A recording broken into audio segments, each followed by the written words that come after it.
Our annual Friends Day is August the 28th. If you're counting, it's 3 weeks away. So our Friends Day is rapidly approaching. And I tell you this because it's rapidly approaching. You need to be rapidly inviting everybody that you know to come with and be with us on August the 28th. To help you do that, we have some invitations that we've printed up in the foyer. They're on the table by where the bulletins are that you can pick up. There's one form that you can mail. Just put a postcard stamp on it and address it and send it to your friends, family, etc. Another kind, if you're having contact with them, you can hand it to them. The print on that one's a little bit bigger, so it's easier to read and all. So we want to make it as convenient as possible for you to be able to invite your friends to attend with us on August the 28th. For this special day of outreach, we are asking a basic fundamental question. What will you do with Jesus? What will you do with Jesus? See, everyone has to answer this question. And you have to answer it for yourself. Your spouse can't answer it for you. Your mom and dad can't answer it for you. Your kids can't answer it for you. Your friends can't answer it for you. You can't answer for your friends. What will you do with Jesus? If you would open up your Bibles to John chapter 6. John chapter 6. And while you're doing that, I'd like to introduce you to a couple of people that I know. Her name is Jane. When the couple from church knocked on her door to invite her to attend their gospel meeting, something about the couple struck her. She wasn't particularly interested in church, or really in anything religious for that matter. That just wasn't what she was interested in at the time. But for some reason, that day she just needed somebody to talk to. And so she invited that couple in. That began a relationship that grew over the next several weeks as the couple returned to study the Bible with her. During that time, they learned about Jane as well. She had been raised in less than good circumstances. Grown up in rough circumstances, as a matter of fact. Her father had left the family when she was a small child, and she never knew him at all. Her mother had remarried and all, but it wasn't until years later that she worked up the courage to tell her mother that her stepfather had abused her as she was growing up. Maybe that's why she left home when she was a teenager. Oh, that and the fact that she had become pregnant. The father, himself a teenager, totally wrapped up in himself and in his own activities and everything, had strongly urged her to have an abortion, which she had, and had regretted ever since. That set the stage, though, for a series of failed relationships with men. Each one lasting not very long at all. Each one leaving her scarred and battered emotionally. 2 of the men had left her with children to care for entirely on her own. The last one had left her not only scarred and battered emotionally, but scarred and battered physically as well. She didn't know where he was. She heard through the grapevine that he was in prison somewhere. All she knew was that there was no child support coming. And so when this Christian couple came and knocked on her door, she saw an opportunity maybe for just a little bit of hope. What she got, though, was the Word of God. And something inside of her clicked. Her heart was pricked by the good news story. A story that she only had a very simple, basic knowledge of from her childhood. And as fading memories of a grandmother who had told her something about Jesus were all but gone. And she was convicted.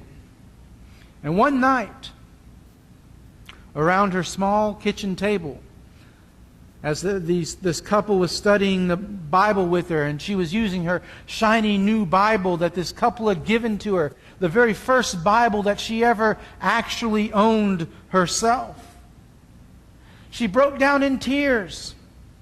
All of a sudden, she could see hope emerging from her hopelessness, and she asked them, "What can I do?" His name is John. John grew up in about as opposite a setting as you could possibly get. His family was the Beaver Cleaver family, you know. And if you don't understand that reference, you're probably less than 40 years old. Ask somebody who's over 40. They maybe can explain it to you. But they were just the typical all-American good old family. So he always thought. His father had worked very hard to take care of his family, which meant that he was gone much of the time. But it also meant that John grew up with a life of luxury, even privilege. He attended a private school. He had the best clothing, the most trendy clothing, and everything about it was the very best of everything. He went to the finest university after he graduated from that private high school. Didn't just get his bachelor's, got his master's degree as well. When he graduated with his master's degree, he graduated debt-free because his family had paid for his entire education. After he graduated, it was on to Wall Street, where he was going to parlay his education, experience, and money into more. And he did quite well. In fact, by the age of 30, he was a partner in the firm that he was working for, and he was well on his way to becoming a multi-millionaire. Along the way, he had met a lady, fallen in love, gotten married, had 2 beautiful children. But it didn't take long before the hours at the office grew longer. The tension on the job became greater, and it began to affect his home life. He wasn't too surprised then one day when he came home from work, late as usual, that he found his house empty. A wife and children had left. There was a note, though. But perhaps it wasn't the emptiness of his house so much as the emptiness in his heart that led him to go to church that next Sunday for the first time in a very, very long time. The sermon that morning was on trusting Jesus. And as he listened to the words of the preacher, his mind reflected back on his own life. How he had always put things and stuff and money before anything and anyone else, even his own children just recently. And it was the image of his kids that pricked his heart, perhaps more so than what the preacher was saying. The image of his kids growing up with everything that money can buy, but not a father. He knew what that was like. And he knew that knew this. And so after the service was over, he introduced himself to the preacher and told him a little bit about his story. And in desperation asked, "What can I do?" What would you tell them? If you were that couple sitting around that kitchen table with Jane studying the Bible, and she asked, "What can I do?" what would you tell her? If you were the preacher talking to John after services and he asked, "What can I do?" what would you tell him? Knowing their stories, what would you say? Well, in John chapter 6, Jesus has just performed some amazing miracles. He's fed the 5,000. And then after that was over, he dismissed the crowd and dismissed his disciples. gone up on a mountainside to pray, Matthew tells us. When he comes back down, the disciples are already heading across the lake. And then he is caught up with them by walking on top of the water. When he gets into the boat, John tells us the boat just immediately got to where they were going. He was discovered by the crowds on the other side of the lake. And well, let's pick up the story in John 6, verse 25. When they found him on the other side of the lake, they asked him, "Rabbi, when did you get here?"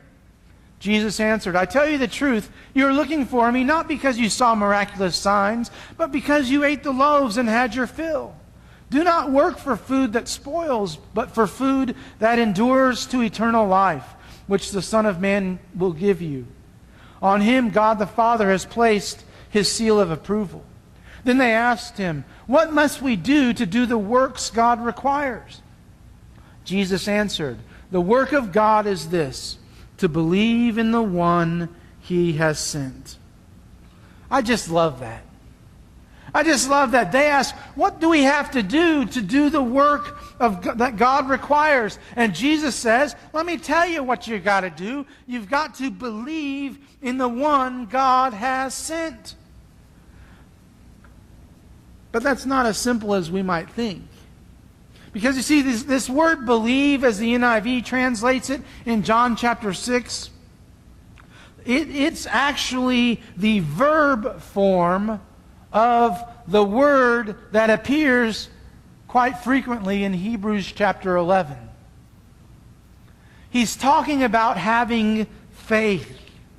I'd like to think that that's what I would tell Jane and John if they asked me, what can I do? Because really that's all that one can do. That's the only answer that can be given. Now last week, excuse me. Last week we saw that Romans 10:17 says, faith comes from hearing the message, and the message is heard by the word of Christ. Well, then Paul asks, after he says that, did they not hear? He's talking about the Jews. So I ask of you, did you hear? That was my challenge to you last week, was to hear what Jesus says. What will you do with Jesus? Will you listen to him? This morning I challenge you to take that listening to the next level. And I challenge you to trust in him, to believe in him, to have faith in him. Many times we think of believing or trusting as something that just happens in our head. We intellectually acknowledge his existence. But it's more than that. Faith or trust or belief requires action. Faith, you see, is both head belief and heart belief. Let's talk about that for a moment. Let's talk first about head belief. Faith is head belief. Now, to understand this, I've got to use a couple of psychological terms with you. I'll explain what they mean, though. The first is the assent mentality. The assent mentality is simply when you simply accept something as true. You accept it as true. Well, for example, I assent or I agree that Abraham Lincoln was the 16th president of the United States. How do I know that? Well, I've studied about him. I have read books about him. I've read articles about him. I've seen documentaries that were done by various scholars and historians. I've even visited the Lincoln Memorial in Washington, D.C. Based on the weight of the evidence that I have seen, because I wasn't there, okay? Believe it or not, I wasn't there when President Lincoln was president, okay? But based on the weight of the evidence, I assent that he lived. I assent that he was our 16th president. Now, on the opposite end of the spectrum, from the assent mentality, is the dissent mentality. The dissent mentality is when we refuse to accept something as true. I may decide not to believe something that I read in the headlines of the tabloids, in the supermarket, in the checkout stand. It's never really a good idea to believe that stuff, okay? It's been shown to be wrong too many times. And when they show the most recent lottery winner saying, the ghost of my dearly departed grandfather came to me and told me the numbers and everything. What they don't tell you is that the ghost also appeared the past 100 times that they played this same lottery game and they didn't win. But then the one time they'd say that and everything. Or, aliens from outer space came and did whatever they do, okay? Basically, I decide the evidence is just not credible enough to believe it. Because it's been shown to be wrong so many times. Now, some of you, I see the look in your face. What does this have to do with faith? How does that relate to faith? Well, you have to make a choice. You have to listen to the evidence, and then you have to either assent or dissent. Assent is the first step towards faith. I may have grown up in church or read my Bible and mentally assent to the existence of God, the fact that God probably does exist. I may even have weighed the evidence and decide that Jesus is God's Son. But that does not mean that I have faith. And it doesn't mean that I have faith because, I have assent. But biblical faith is more than mental assent. James 2:19 tells us, you believe there's one God. Good. Even the demons believe that. And they are scared to death. They shudder. Even demons have this assent, this knowledge that God does exist. But they do not have faith. Because faith calls us to do something about our assent. And that's where heart belief comes into play. Faith brings head and heart together. We are willing to agree on the fact of God's existence. That is the head part. We acknowledge that He does exist. Hebrews 11:6. Anyone who comes to Him must believe that He exists. So we acknowledge that He does exist, but then we go a step further and we are willing to do something about it. Do something about the fact that He exists. This is the heart part. We must put our total trust in Him. There was a preacher once upon a time who was preaching in a drought-stricken area of the country. They hadn't seen rain for months. And it was getting serious. The crops of the local farmers were in grave danger. And so this preacher decided that he was going to lead a special prayer at the service concerning the drought in that area and ask God to bless them with rain. Well, he did this, and after the service, everyone was thanking him, saying, "Oh, that was such a wonderful prayer. That was a great prayer. Thank you so much for praying that."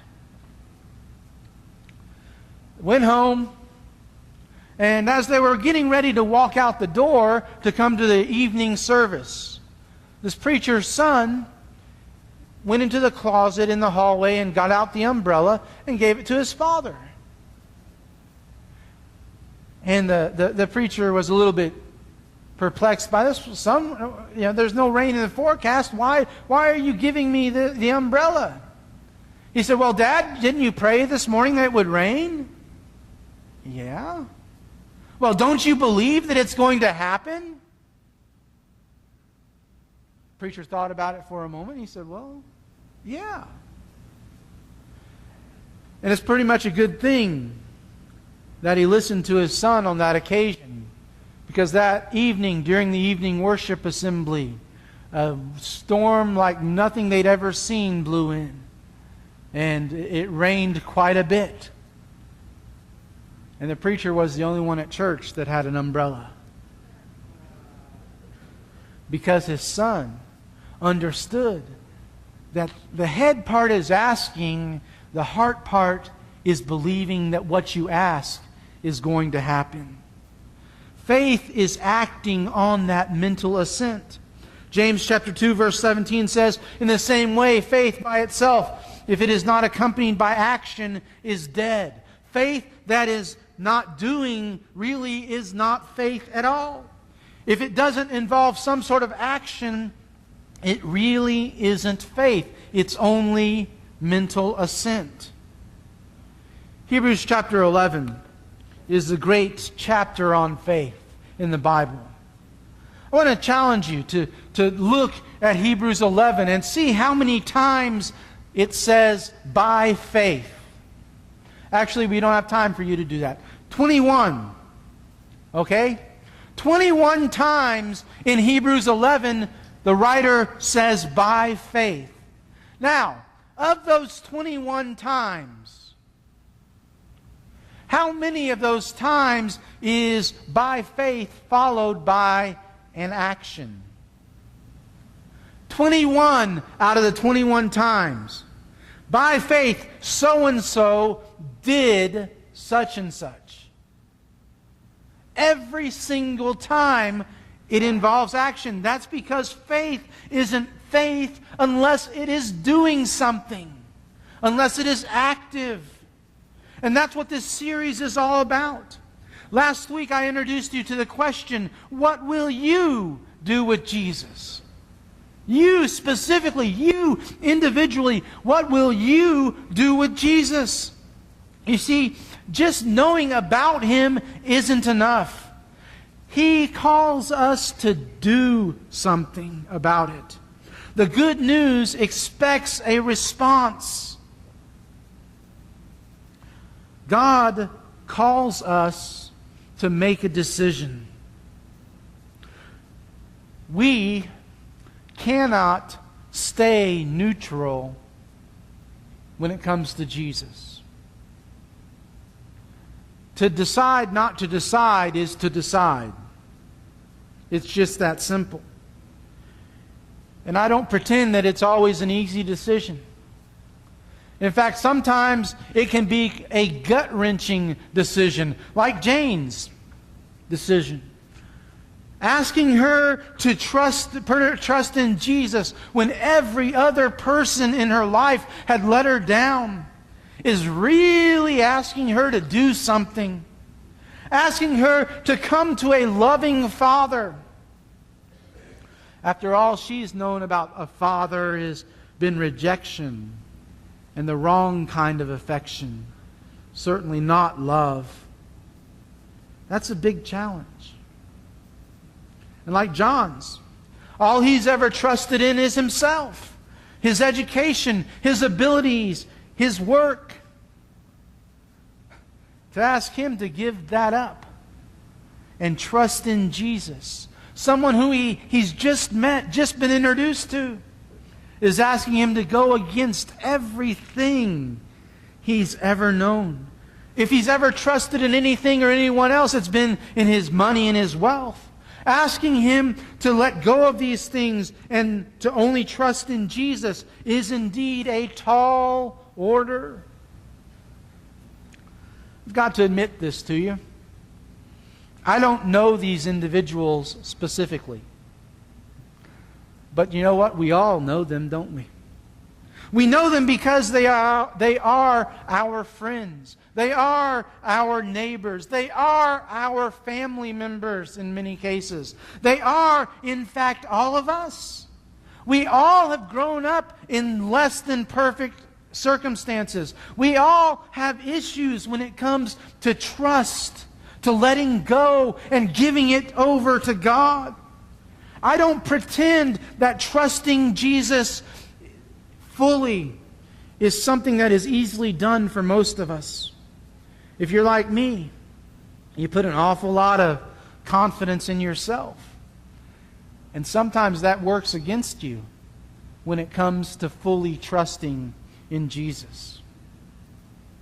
But we also know Jane and John because they're found throughout the Scriptures. Whether it's the Samaritan woman at the well in John chapter 4, or the woman caught in the act of adultery in John chapter 8, or the rich young ruler of Luke chapter 18, for him especially, the call to leave his treasures and trust only in Jesus was too much to bear. He could not or would not do it, so he walked away. And then there's the man in Mark chapter 9. A man who's at the end of his rope. His son had been sick for years.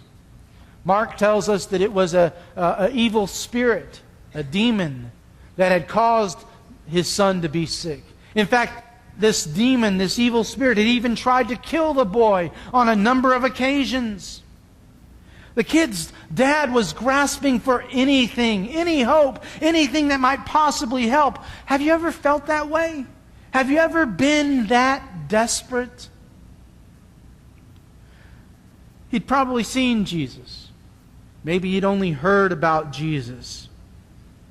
Then he saw that he was going to be in the area. And he remembers what he knows of Jesus. And he sees just a faint glimmer of hope. So he brings his son first to the apostles, because he figures he's got nothing to lose.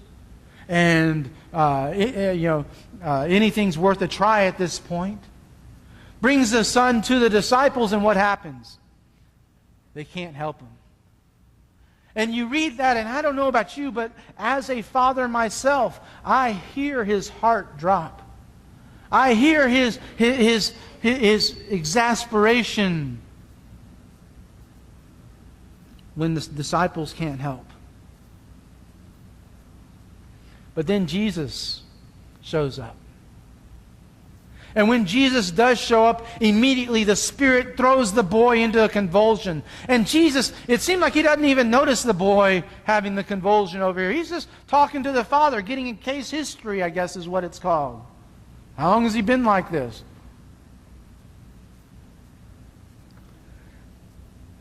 But note what the Father says. And then Jesus' response in Mark 9:22 through 24. The Father says to Jesus, "But if you can do anything, take pity on us and help us." If you can, Jesus said. Everything is possible for him who believes. Immediately the boy's father exclaimed, "I do believe. Help me to overcome my unbelief." And that's my prayer for us this morning. We want to believe. We desire to have a true and saving and active faith. But sometimes it's just hard to turn everything over to God.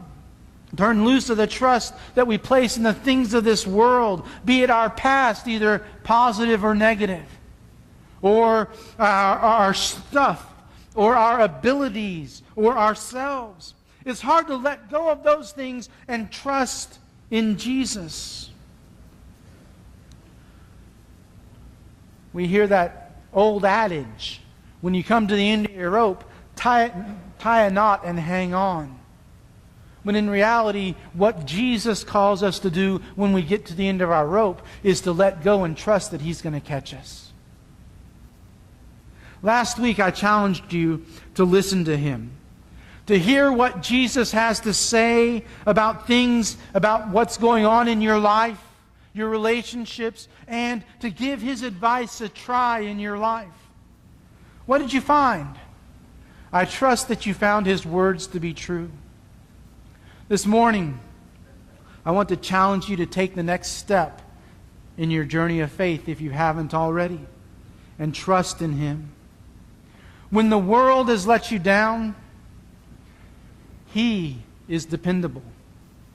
When all others have turned their back on you, He is always going to be at your side. He is always trustworthy. When everyone else has left you, He will always be there. So what will you do with Jesus? Will you listen to Him? Will you trust in Him? Because trusting in Him is oh so sweet. It's not the easiest thing in the world, but it's the sweetest thing in the world. It's so sweet to trust in Jesus. This morning, if you have listened to Him and you trust in Him,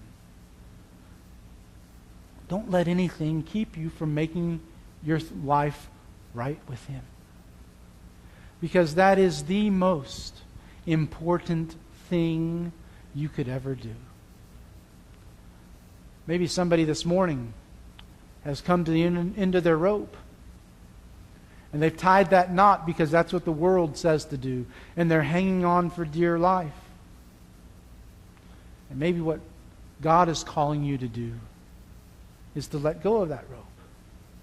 Because that rope is tied to the things of this world. And trust that Jesus is going to be there to catch you. If you're here this morning and you're subject to the invitation of Jesus, don't let anything keep you from responding, be it a private response or a public response. Be that response for baptism or for prayer or for whatever other need you might have. We want to help you make things right. We want to help you truly, fully to trust in Jesus. If we can help you in some way to do that this morning, then won't you let us know by coming to the front as we stand and sing together.